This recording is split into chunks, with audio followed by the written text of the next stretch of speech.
আপনারা সবাই জানেন যে বিশ্বে 2,35,000 মানুষ প্রতি বছর কিন্তু পানিতে ডুবে মারা যায়।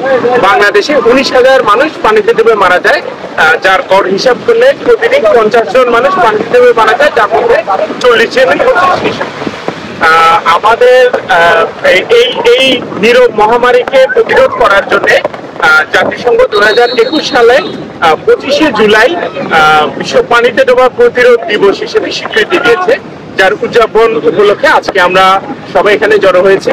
কক্সবাজারের চিত্র যদি বলি, কক্সবাজারে কিন্তু এই বছর 12 জন মানুষ সমুদ্রের বিভিন্ন পয়েন্টে এবং কক্সবাজার জেলার বিভিন্ন অংশে কিন্তু আরো 50 জনের অধিক মানুষ কিন্তু পানিতে ডুবে মারা গিয়েছে। কুতুবদিয়া, উখিয়া, রামু এমন কোনো জায়গায় নেই যেখানে পানিতে ডুবে মানুষ মারা যায় না। আমাদের সিসেট প্রজেক্ট 2014 সাল থেকে এই পর্যন্ত 795 জনকে পানি থেকে উদ্ধার করেছে, জীবিত উদ্ধার করেছে। আমরা চাই সবাই এই দিবসটাকে উপলক্ষ করে সবাই সচেতন হোক, সবাই নিজেরা নিরাপদে থাকুক। যখন বিচে ভ্রমণ করতে আসবে অবশ্যই লাইফ গার্ডের নির্দেশনা মেনে চলুক। বিভিন্ন এলাকায় সাঁতার প্রশিক্ষণ শুরু হোক, পানি নিয়ে সচেতনতা শুরু হোক।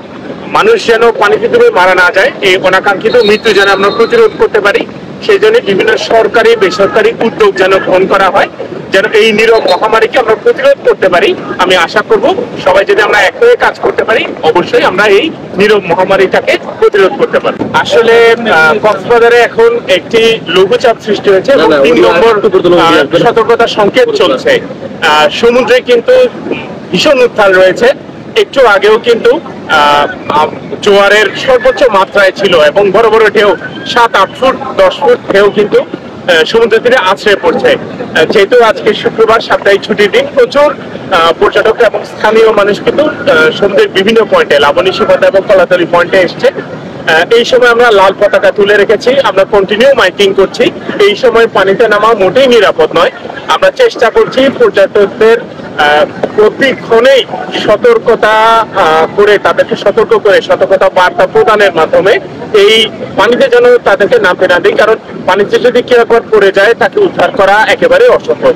এই সময়ে কোমর পানির দূরে যদি কেউ চলে যায়, পানিতে নামে এবং ভেসে যায়, তাকে কিন্তু উদ্ধার করার মতো কোনো অবস্থা আমাদের নেই। সাগর ভীষণ উত্তাল, তাদেরকে উদ্ধার করতে গেলে হয়তো আমাদের লাইফ গার্ডও হয়তো ভেসে যেতে পারে।